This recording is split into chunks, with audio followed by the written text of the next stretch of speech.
in-order ko na VTT. This is a massager. So, hindi lang siya pang waist. Pwede din siya sa braso, sa legs. Ito siya mga ante ko kapag naka-on. So, ito, naka-E1 siya.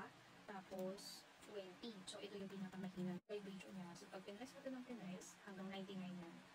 So, iba't ibang level ng bilis. Tapos, itong light na to, umiilaw siya. So, pag nag-light na yan, iinit na yan. So, talagang mararamdaman mo na good quality na at talagang sulit naman talaga yung pinambili mo dito sa product mo. So, ito, Type-C yung sa charger niya. And then, ito, long press lang to para ma-on. And then, long press din para ma-off. So, yun lang mga ate ko. Kung duman dito sa FYP mo, tama ka. This is the sign, mga te. Umorder na din kayo dahil hindi talaga ako nagsisi sa product na to. Dahil araw-araw, pwede na ako makapag-massage after work.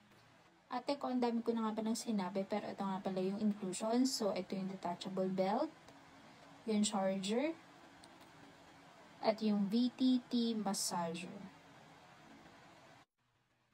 Iwan ko na lang yung link sa Yellow Basket. Bye!